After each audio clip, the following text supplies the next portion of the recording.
오늘은 부활절 예배를 하나님 앞에 드립니다. 예수님이 부활하셨다는 사실, 부활절만 되면 예수님이 부활한 증거에 대해서 여러 각도로 설교했던 기억이 납니다. 오늘은 조금 다른 각도로 설교를 하려고 합니다. 예수님이 부활하신 그 이유, 그래서 부활한 날이 기쁜 날이죠. 예수님이 부활하신 것이 왜 우리가 기뻐해야 하나요? 어떤 사람들은 예수님이 사망의 권세를 이겼기 때문에 그 이긴 것, 승리한 것 자체가 우리에게 기쁨이 되지 않습니까? 그래서 기쁩니다. 그렇게 대답하는 사람도 있어요. 맞습니다. 예수님이 사망 권세를 이겼기 때문에 우리는 기뻐할 수 있습니다.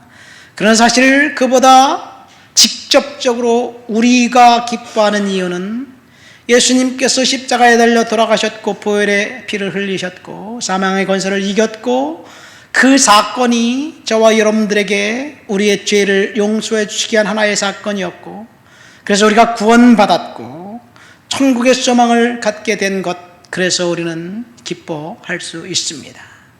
다시 말해서 우리가 천국 갈 수밖에 없었던 그 이유는 예수님의 부활 사건과 직접적으로 연관이 되어 있기 때문에 우리는 기뻐합니다. 지난주 종료주일 예배를 드리면서 한 주간 고난 주간으로 보냈습니다.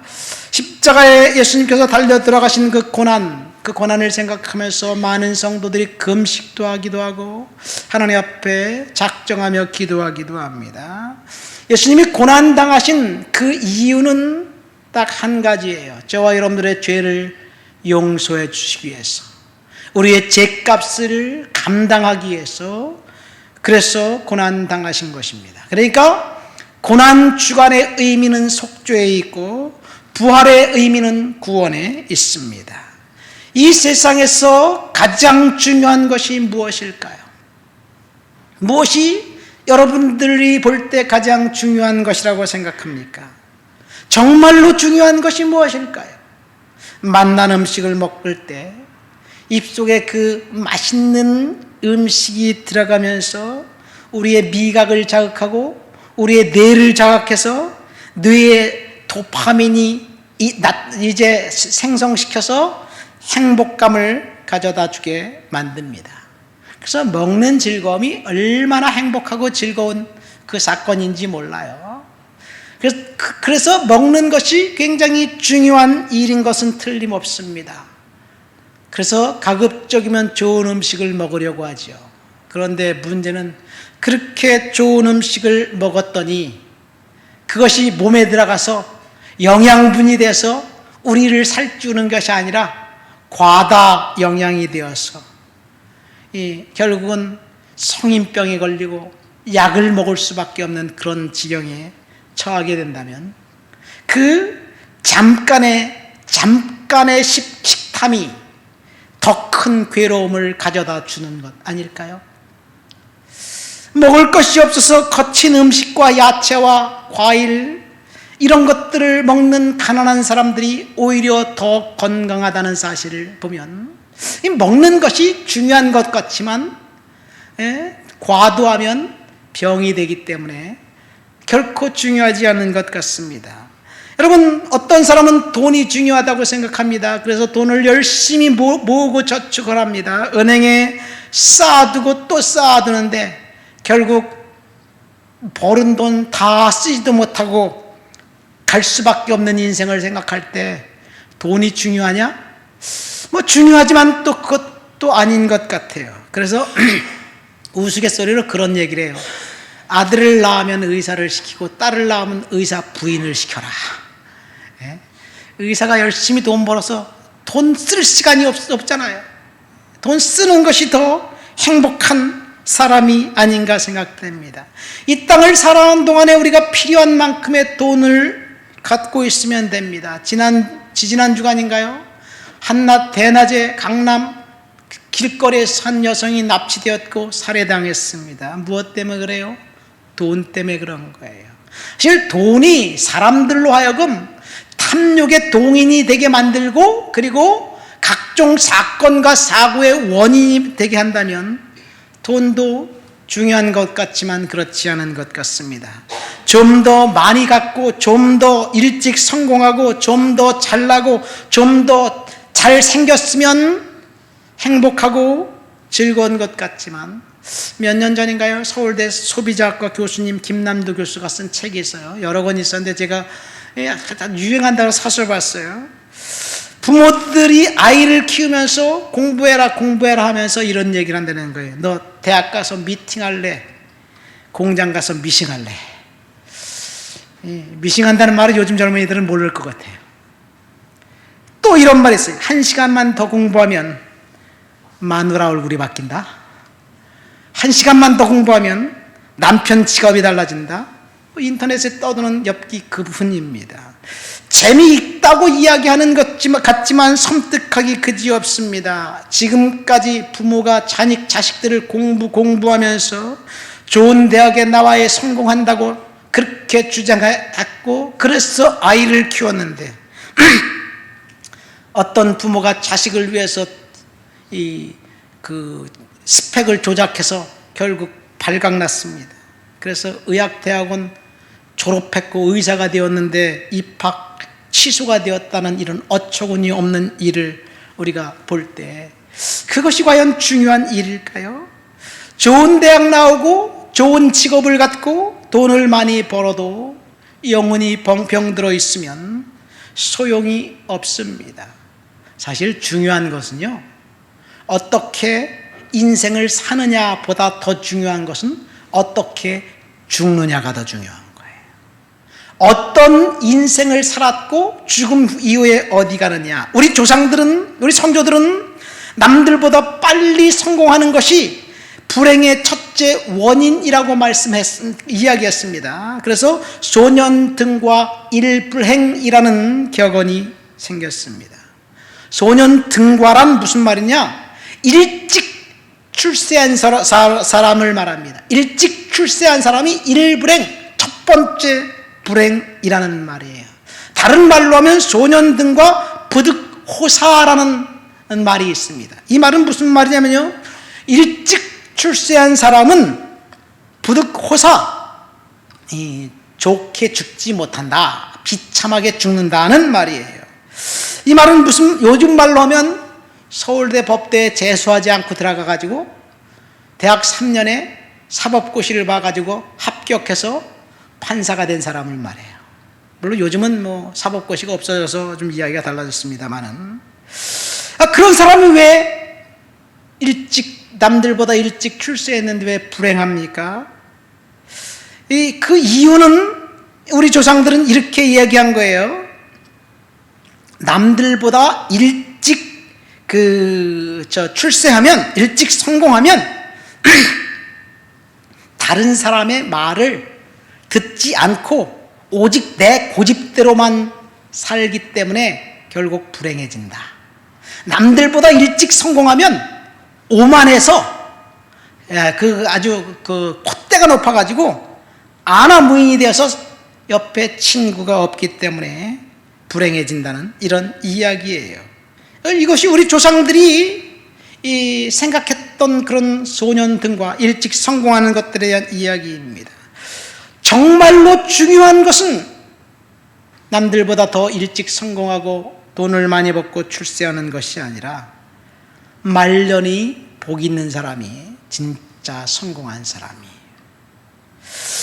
말년이 복이 있는 사람, 아무리 돈을 많이 벌고 아무리 출세를 해도 죽은 후에 그 영혼이 지옥 간다면 그 사람의 성공은 진짜일까요? 그 사람의 행복은 진짜일까요? 목사님 죽은 다음에 천국이 어딨습니까? 없지요. 그렇게 생각하면 또 그렇게 할 말이 없어요. 왜냐하면 죽은 다음에 천국이 있는지 없는지 저는 믿지만 그것에 대해서 나는 증명할 수 없기 때문에 그렇습니다. 어쨌든 우리는 올 2023년 부활절에 우리 영혼 구원에 대해서 한번 생각해 보면서 은혜를 나눕니다. 성경 말씀에 보면 예수님이 이렇게 말씀하셨습니다. 사람이 온 천하를 얻고도 제 목숨을 잃으면 무엇이 유익하리요? 천하를 다 얻어도 죽으면 끝이에요. 그렇죠?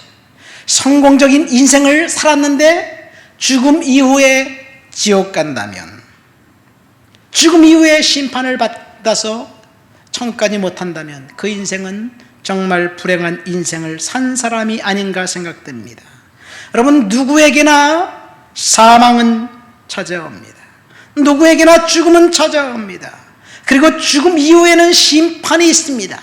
사람들이 믿건 믿지 않건 심판은 반드시 있어요. 하나님께서 심판하실 거예요. 그리고 그 심판에서 천국과 지옥으로 가르는 그 판가름 지점은 죄를 졌느냐, 죄를 용서받았느냐, 용서받지 못했느냐의 문제입니다.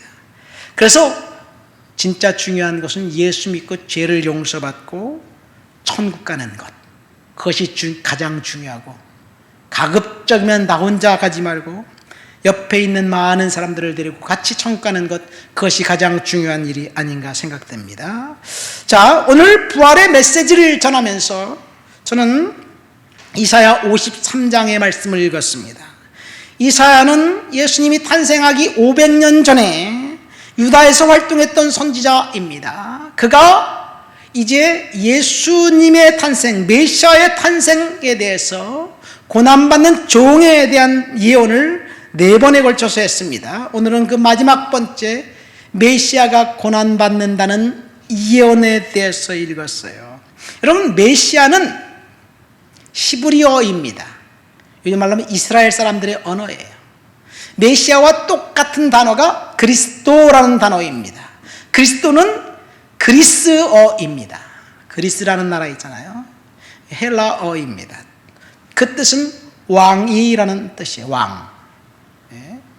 자, 그냥 왕이 고난당한다, 인간의 관점에서 볼 때 있을 수 없는 일입니다. 어느 문화, 어느 나라든지 간에 고난당하는 왕이라는 그 개념 자체가 없습니다. 이스라엘에도 왕이 고난당한다는 그런 개념은 없습니다.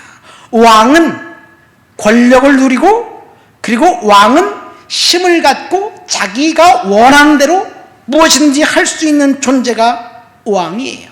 그렇죠. 그런데 하나님이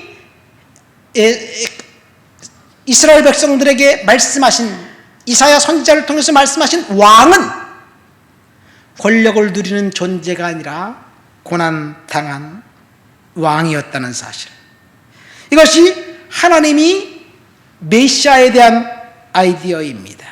그러니까 하나님의 아이디어와 인간의 아이디어는 완전히 다릅니다. 왜 하나님은 왕이 고난당하게 했느냐? 그것은 고난당한 왕이 그 고난을 통해서 인간의 죄를 용서해 주시기 위한 하나님의 그 작정이 있었기 때문입니다.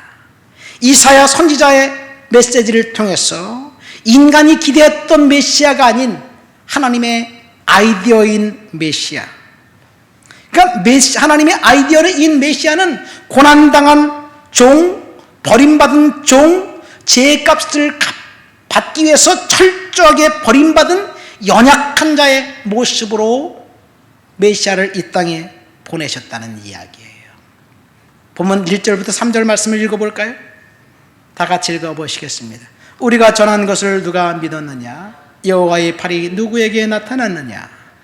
그는 주 앞에서 자라나기를 연한 순 같고 마른 땅에서 나온 뿌리 같아서 고운 모양도 없고 풍채도 없은즉 우리가 보기에 흠모할 만한 아름다운 것이 없도다. 그는 멸시를 받아 사람들에게 버림받았으며 간고를 많이 겪었으며 질고를 아는 자라. 마치 사람들이 그에게서 얼굴을 가리는 것 같이 멸시를 당하였고 우리도 그를 귀히 여기지 아니하였도다. 왜 메시아는 왕이 아니라 버림을 받아야만 했습니까? 하나님께서 메시아를 통해서 인간의 죄값을 철저하게 받아내셨기 때문입니다. 하나님 앞에 죄인들은 용서받는 방법은, 죄를 용서받는 방법은 죽음밖에 없습니다. 왜 그래요? 죄의 값이 사망이기 때문에 그렇습니다. 죄의 값은 사망이기 때문에 죽음을 통해서 죄를 용서해 주시는 거예요. 그 죄가 어떤 죄든지 상관이 없습니다. 구약 성경에 보면 죄를 지은 사람을 용서해 주시는 방법을 아주 자세하게 하나님이 설명해 주셨어요. 그것은 1년에 딱 한 번, 하루, 날을 잡아서 이스라엘 백성들의 죄를 다 용서해 주시는 거예요. 그리고 다음 해 1년에 또 날을 딱 한 번 잡아서 이스라엘 백성들을 죄를 다 용서해 주셔. 하나님이 그렇게 하신 거예요. 어떻게 해주시느냐? 양 2마리를 통해서 백성들의 죄를 용서해 주시는 거예요. 자, 그 양 2마리를 통해서 어떻게 하나님이 백성들의 죄를 용서해 주시냐면요, 첫 번째 대제사장을 하나님이 뽑습니다. 대제사장을 통해서 희생 제물을 하나님께 드리게 하고 이제 용서해 주는데, 대제사장, 네가 백성들의 죄를 용서해줘라, 그렇게 말하면 대제사장 알았습니다, 그리고 이렇게 하는 게 아니에요. 먼저 대제사장이 하나님이 주신 사명을 감당하기 위해서 자기를 위해서 숫송아지 한 마리를 잡아서 속죄제를 드립니다. 자기를 위해서 숫송아지 하나 잡아서 속죄제를 드려요. 그리고 여기서 끝나는 게 아니에요. 대제사장과 그의 모든 가족, 아내와 자식들, 모든 가족들을 위해서 또 한 번 순양을 잡아서 이번에는 번제를 드립니다. 그러니까 하나님 앞에서 대제사장의 가족이 깨끗하게 이제 제사를 드리고 정결하게 되고 난 다음에 제단 앞에 대제사장이 섭니다. 1년에 딱 한 번 지성소에 들어가는데, 그 제단 앞에 섰을 때 백성들을 통해서 대제사장이 양을 2마리를 끌고 옵니다. 양을 2마리를 끌고 와요. 한 마리는 백성들이 보는 앞에서 제단에서 잡습니다. 그 한 마리의 머리에 안수하고 백성들의 죄를 다 전가한 후에 그 한 마리를 잡아서 그 한 마리를 몽땅 다 하나님 앞에 번제로 드리는 거예요. 그리고 또 한 마리는 그 한 마리의 머리에 안수해서 광야로 내보내는 거예요. 광야로 내보냅니다. 그렇게 내보낸 양을 희생양이라고 해요. 속죄양이라고 합니다. 그 한국어 성경 아사세, 한 마리는 나를 위해서 잡고, 하나님을 위해서 잡고, 한 마리는 아사세를 위해서 잡으라고 성경에는 나와 있어요. 아사세를 위해서 잡은 그 양, 그러니까 한 마리는 광야로 내보내는데, 누군가가 그 양을 딱 잡고 있다가 광야까지 데리고 가서 거기서 그냥 내보내요. 그러면 이 양이 가다가 어떤 양은 절벽에 떨어져 죽든지, 어떤 양은 거기서 갈 길을 모르고 헤매다가 사나운 짐승에게 먹혀 죽든지, 둘 중에 하나입니다. 양은 그렇게 해서 광야에서 죽습니다. 그리고 그 양을 데리고 갔던 그 사람은 돌아오기 전에 옷을 빨고 몸을 깨끗이 하고 난 다음에 이제 성에 들어오면 그날이 속죄일이에요. 대속죄일이고 이스라엘 백성들과 이방인들이 회개하는 날입니다. 그렇게 양을 보내고 난 다음에 백성들이 하나님 앞에서 회개하면 그것이 이스라엘 백성들의 죄를 용서해 주시는 방법이에요. 아사셀의 양은 전 국민의 죄를 지고 광야로 내보낸 거예요. 그러니까 예수님이 속죄의 어린 양이라고 말씀하고 계시잖아요. 예수님이 속죄의 어린 양은 아사셀의 어린 양, 전 국민을 위해서 돌아가신 그 양, 죽은 양과 같이 되는 거예요. 이사야 예언은 끔찍하게 버림받은 아사셀의 양 되신 메시아에 대해서 이야기하고 있어요. 죄에 대한 하나님의 용서는 죽음을 통해서 죄를 용서함 받는 거예요. 매년 양 2마리가 사람들의 죄를 용서해 주기 위해서 죽임을 당합니다. 그 전에 제사장을 위해서 송아지 한 마리도 죽고 양도 죽고 그렇지만 어쨌든 예수님께서 철저하게 버림당한 이유는 우리의 죄를 담당하기 위함이에요. 그래서 예수님이 십자가에 달려 돌아가실 때 하나님 앞에 엘리 엘리 라마 사박더니 나의 하나님 나의 하나님 어찌하여 나를 버리셨습니까? 외쳤잖아요. 그게 무슨 말이냐면 광야로 쫓겨난 그 양이 거기서 사나운 맹수에게 잡혀 먹는 그 상황을 이야기하고 있습니다. 하나님께서 보신 죄에 대한 형벌은 철저한 저주였습니다. 죄를 지은 사람은 반드시 죽어야만 하는 거예요. 죄에 대한 형벌이 너무나 끔찍하기 때문에 하나님은 예수님을 십자가에 달려 죽게 하심으로 인간의 죄를 용서해 주셨어요. 그런데 오늘날 사람들은 죄에 대해서 너무 가볍게 생각하고 있어요. 하나님이 우리의 지은 죄 때문에 지옥 갈 수밖에 없는 죄, 사망의 내가 지은 죄가 너무나도 심각해서 하나님 앞에 고민하고 갈등하면서 회개하는 사람들이 요즘은 별반 보이지가 않아요. 왜 그러냐면요, 이 세상의 문화는 죄에 대해서 업신여기는 문화, 아주 가볍게 여기는 문화가 되었기 때문에 그래요. 죄를 져도 아니라고 우기면 되는 세상이 되어버렸어요. 그래서 죄를 지은 사람 중에 엄청나게 많은 돈을 사기친 사람을 높이 대우해줘서 경제사범이라고 딱 인정해줘요. 경제사범들이 감방에 가서 자기가 절대로 나는 사기치지 않았다고 주장하면서 결국은 자기의 무죄를 주장하다가 검사가 죄를 찾지 못하면 그 사람은 죄인이 아니에요. 어떤 죄를 졌든지 마찬가지예요. 그래서 이 세상에 살고 있는 사람들은 자기가 어떤 파렴치한 죄를 졌든지 간에 죄를 가볍게 여기는 그런 문화. 어떤 사람은 엄청난 죄를 졌고 난 다음에 그것이 아니라고 우기면서 권력자로 군림하기도 하고요. 어떤 사람은 자기가 저지른 죄를 남에게 막대한 피해를 저질러 놓고 난 다음에 막대한 돈을 가지고 자신의 인생을 살아가는 사람들. 그러니까 우리 시대에는 죄가 너무나도 대수롭지 않기 때문에 예수님의 십자가에 대해서 별반 감동이 없어요. 그러나 하나님이 생각하는 죄는 우리가 생각하는 것처럼 우습게 보지 않습니다. 죄의 대가는 저주예요. 죄의 저주는 죽음이고 죽음은 지옥입니다. 그래서 하나님은 십자가라는 특단의 그 사형틀을 통해서 그 하나님이 직접 죽으시고 그 죄의 저주를 받으시고 우리를 용서해 주시는 거예요. 인간이 감당해야 될 죄를 하나님이 끊어주신 거예요. 하나님께서 인간이 감당할 죄를 끊어버리기 위해서 무엇을 하셨습니까? 우리 4절부터 6절까지 본문을 읽어볼까요? 4절부터 6절까지 읽겠습니다. 그는 실로 우리의 질고를 지고 우리의 슬픔을 당하였거늘 우리는 생각하기를 그는 징벌을 받아 하나님께 맞으며 고난을 당한다 했노라. 그가 찔림은 우리의 허물 때문이요 그가 상함은 우리의 죄악 때문이라. 그가 징계를 받음으로 우리가 평화를 누리고 그가 채찍에 맞음으로 우리가 나음을 받았도다. 우리는 다 양 같아서 그릇 행하여 각기 제 길로 갔거늘 여호와께서는 우리 모두의 죄악을 그에게 담당시키셨도다. 이 구절에서 무엇을 알 수 있습니까? 예수님께서 짊어지신 십자가의 사건은 죄의 저주에서 우리의 전인을 구원하시기 위한 하나님의 섭리가 된다는 사실입니다. 먼저 죄는 철저한 응징이 있어야 됩니다.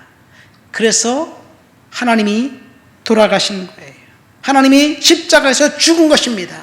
죄는 반드시 대가를 치러야만 합니다. 죄의 값은 저주입니다. 그러니까 십자가는 우리의 추악한 죄와 저주를 그 십자가에서 우리를 구원해 준 거예요. 그러니까 십자가 안에는 추악한 죄와 저주가 숨어 있어요. 우리가 스스로 해결할 수 없지만 우리의 가슴 아픈 죄, 저주의 서술을 우리는 스스로 풀고 헤어나올 수 없지만 예수 그리스도께서 십자가에 달려 돌아가신 그 사건을 믿음으로 고백한 사람들에게 하나님이 용서해 주시는 거예요.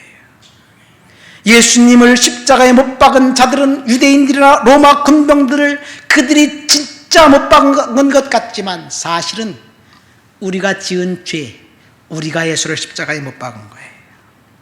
그래서 예수님이 우리의 죄를 용서해 주시려고 대신 사망의 짐을 진 거예요. 십자가의 모진 고난과 고통은 저와 여러분들 때문에 주님께서 당하셨고, 그래서 우리가 구원받았습니다. 그러니까 십자가는 하나님의 능력이 되는 거예요. 오늘 본문 5절 말씀 보세요. 그가 찔림은 우리의 허물 때문이요 그가 상함은 우리의 죄악 때문이라. 메시아가 죽어야 할 이유는 창세기부터 시작해서 계속해서 하나님이 암시하고 예언하고 있습니다. 창세기 3장 15절에 보면 이제 아담과 이브가 범죄하고 난 다음에 하나님이 이브를 책망하면서 이렇게 이야기합니다. 여자의 후손이 뱀의 머리를 상하게 할 것이다. 그런 이야기예요. 여기서 말하는 여자의 후손은 예수 그리스도를 말합니다. 예수가 뱀의 후손 사탄의 머리를 상하게 했습니다.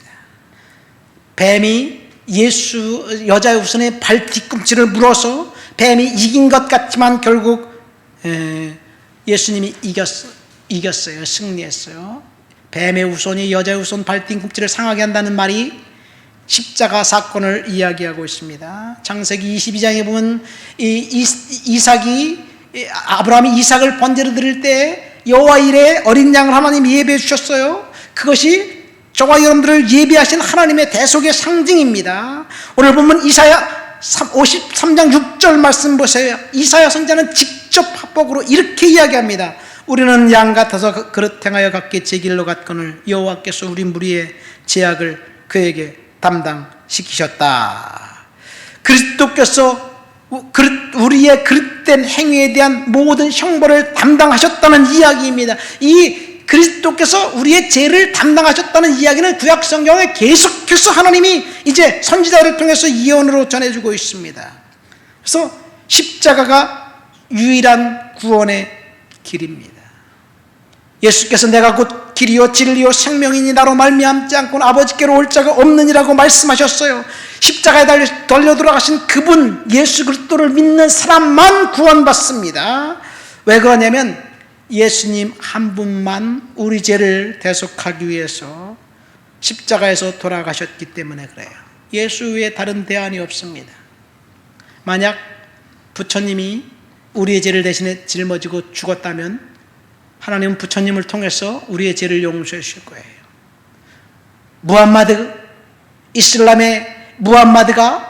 이슬람 교도들이 믿는 선지자라고 믿는 무함마드가 우리의 죄를 대신해서 죽었다면 하나님은 그분을 통해서 우리를 구원시킬 거예요.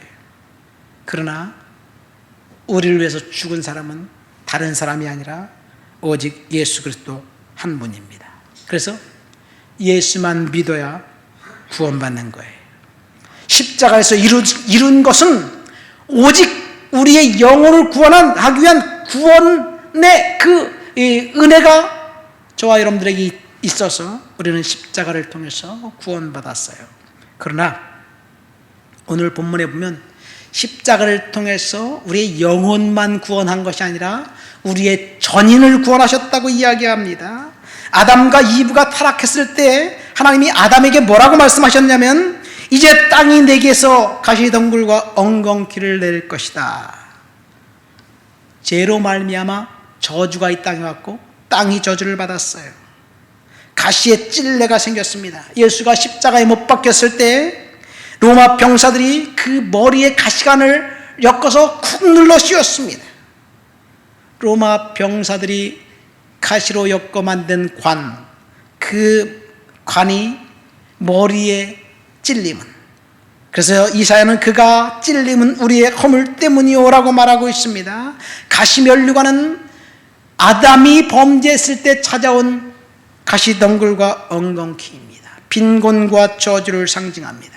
그리스도의 보혈로 우리를 구원해 주셨고 그리스도의 보혈로 말미암아 우리가 이 땅을 살아가는 동안 저주를 축복으로 바꿔주셨다는 사실을 믿으시기를 예수님의 이름으로 축원드립니다.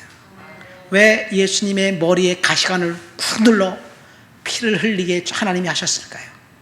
그거 안 써도 예수님은 죽어요. 십자가에 못 박힌 그 상태에 거기서 군병이 옆구리에 창을 푹 찔러갖고 창에서 물과 피를 다 흘렸어요. 가시관을 쓰지 않아도 예수님은 죽을 텐데 가시관을 씌워서 찔리고 상하게 하신 그 이유는 특별히 저주로부터 우리를 구원하시기 위한 하나님의 특별한 영적인 의미가 있습니다. 아담이 범죄한 이후 인간에게 찾아온 저주, 죄의 결과입니다. 예수 그리스도의 보혈의 은혜로 말미암아 죄의 결과가 이제 용서받았기 때문에 더 이상 저주가 아닌 하나님의 축복만 남아있는 거예요. 죄가 해결되지 않으면 저주는 결코 사라지지 않습니다. 그 이유는 죄가 사탄을 초청했기 때문에 그래요. 그래서 인간이 이 땅을 살면서 우리는 사탄이 지배하고 있는 세상에 살고 있는 거예요. 그래서 보혈에는 딱 두 가지. 첫 번째, 우리 영혼이 용서받고 구원받는 것. 두 번째, 우리가 이 땅을 살아가는 동안 사탄의 공격인 저주로부터 사탄의 공격인 저주를 끊고 축복으로 저와 여러분들을 회복시켜 주시는 것이 하나님께서 허락하신 보혈의 은혜고 능력입니다. 십자가는 우리가 말로 표현할 수 없는 하나님의 사랑이 거기에 있습니다. 하나님의 사랑은 언제든지 저와 여러분들을 향해서 따뜻한 미소를 짓고 보내는 거예요. 오늘 4절 말씀 보세요. 그는 실로 우리의 질고를 지고 우리의 슬픔을 당하였거늘. 예수님께서 십자가에 달려 돌아가신 그 사건은 우리의 질고와 슬픔을 담당하기 위해서 돌아가신 거예요. 정신과 의사이면서 상담가인 폴 트루니에 박사님이 계셔요. 저도 그 폴 트루니에 박사님 책을 여러 권 읽었는데요. 그 사람이 의사로서 상담을 하면서 여러 사람들을 임상으로 보니까 잠을 못 이루는 사람, 불면증에서 잠을 못 자요, 소화불량 때문에 소화가 안 되는 사람, 신경쇠약에 걸린 사람, 그래서 몸이 빼짝빼짝 말라가는 사람, 이런 사람들을 몇십 년 동안 만나서 임상실험과 상담을 통해서 결론을 내렸어요. 그 사람이 뭐라고 결론을 내렸냐면, 사랑하지 못하는 죄와 남이 모르게 저지른 탈선, 그리고 사람들이 은밀하게 간직한 마음속의 욕심과 욕망들이 꽉 틀어차 있기 때문이다. 이 마음에 범죄한 것이 있으면 누구나 양심의 가책을 받게 돼 있어요. 양심의 가책이 있으면 그 다음에 이제 고민이 되는 거예요. 고민이 되면 어떤 사람은 잠이 안 오고요, 어떤 사람은 비실비실 말라가고요, 어떤 사람은 밥맛이 떨어지는 거예요. 급기야는 병들게 되어 있어요. 이 트루니에 박사가 이런 그 생각을 하면서 환자들을 만나고 상담하고 그 다음에 이제 기도해 주는 거예요. 말씀으로 권면해 주는 거예요. 그런데요, 그 다음 주간에 그 환자가 왔는데, 이상하게 이번 주간에 내가 잠을 잘 잤네요. 이번 주간 내가 이상하게 식사를 잘했네요. 그런 고백을 하는 것을 보면서, 죄의 문제가 해결되는 것이 질병에서 해방되는 길이구나 하는 것을 발견했습니다. 여러분, 질병의 원인은 죄에 있습니다. 그래서 예수님께서 병을 치료가 난 다음에 내가 죄에서 해방되었다라고 선언하고 있는 거예요. 왜 예수님께서 병만 치료해 주지 않고 죄에서 해방을 선언했느냐? 죄에서 해방되어야지 질병에서 치유받기 때문에 그래요. 예수님께서 십자가에서 내 질병의 문제를 해결해 주셨는데, 그래서 질고를 예수님이 짊어지고 가셨는데, 오늘 아침에 이 말씀, 이사야 53장 말씀을 묵상하면서 제가 이런 생각을 했어요. 주님이 허물과 질병을 짊어지셨다 그러는데 아직까지 아프네. 그 아픔은, 통증은 뭘까? 그러면서 제가 묵상 노트에 이렇게 기록했어요. 그가 채찍에 맞음으로 내가 나음을 입었다. 내가 받아야 할 질병의 고통에서 나를 해방시켜 주기 위해서 모진 채찍을 맞으셨다. 의기소침, 우울증, 통증을 가져오는 사탄의 공격은 더 이상 내 인생을 지배할 수 없다. 통증은 거짓 감정이고 수치는 두려움을 조장하는 사탄의 속임수이다. 질병과 저주는 십자가의 은혜 앞에서 이미 해결되었다. 통증이 아직까지 아파요? 나는 이미 주님께서 용서해 주셨고 치료해 주셨다 그러는데 아직까지 아파요? 거짓 감정이에요. 병원에 가니까 뭐 무슨 수치가 빡빡하게 올라갔다고요? 고혈압 수치, 당뇨 수치가 올라갔다고요? 올라간 것 맞을 수도 있지만 그것은 사탄이 두려움을 조장하기 위한 속임수예요. 여러분, 믿음으로 선포하시기를 예수님의 이름으로 축원드립니다. 뭐라고 선포해요? 그가 채찍에 맞음으로 우리가 나음을 받았다. 믿습니까? 주님께서 십자가에 달려 돌아가신 그 사건을 통해서 우리의 죄 문제가 해결되었기 때문에 더 이상 우리는 질병의 문제로부터 헤맬 필요성이 없어요. 주님께서 우리의 질병을 나았다고 선포하고 있는데 왜 아직까지 우리는 질병을 가슴에 안고 살아가고 있습니까? 이 거짓 통증이에요. 제가 20대 초반에 공장에서 일하다가 손가락을 다쳤어요. 손가락 뼈는 있는데 손가락 피부가 싹 벗겨졌어요. 그래서 손가락 이식 수술을 했어요. 이 손가락에 그 신경이 없으니까 셋째 손가락에서 신경을 떼서 여기다 딱 붙였어요. 근데 여기를 이렇게 제가 긁으면요, 신경이 여기서 느껴져. 사실은 여기에 있는 신경인데 여기서 느껴요. 왜? 여기서 빼갔기 때문에. 그러니까 여기서 느끼는 통증은 거짓이에요.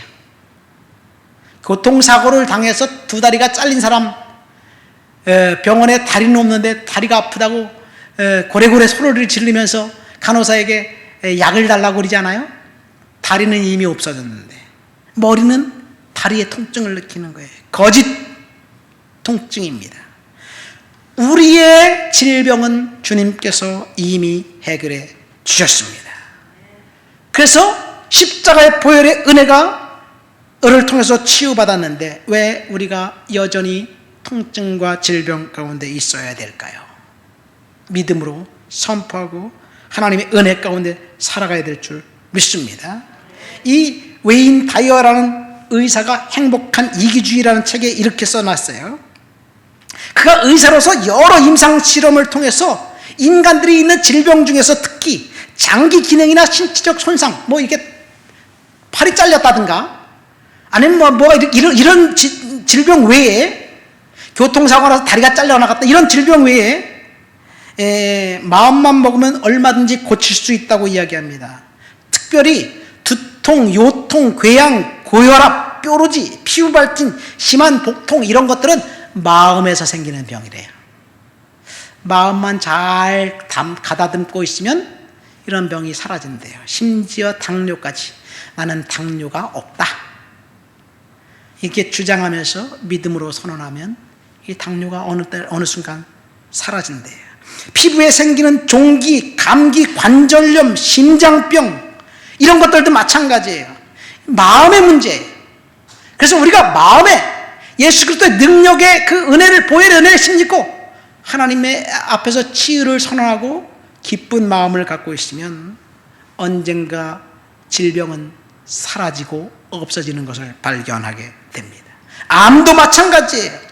사람들이 자초하는 것이래요. 아, 내가 암에 걸렸는데 내가 죽을 것 같은데 내가 이렇게 아픈데 계속 이렇게 생각하면 그 생각이 꼬리를 물고 사탄이 공격이 되는데 질병은 있지만 나는 나았다. 예수 그리스도의 은혜와 보혈의 공로로 나는 나았다라고 이렇게 선포하면서 주장하면 치유받는다는 이야기를 하기도 합니다.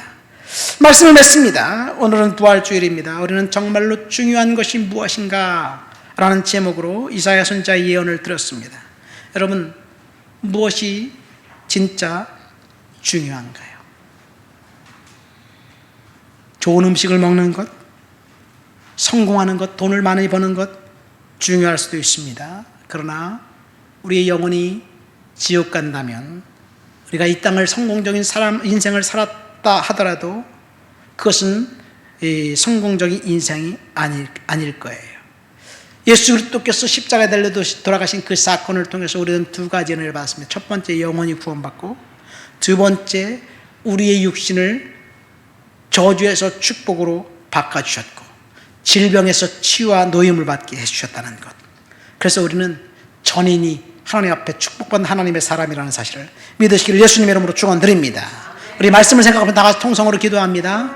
예수님의 보혈의 능력을 통해서 영혼 구원뿐만 아니라 저주와 속박에서부터 해방시켜 주신 주님을 찬양합니다. 기도합니다. 하나님 아버지 감사합니다. 오늘도 주님 앞에 나와 주를 높여드리고 주를 찬양하고 주를 예배합니다.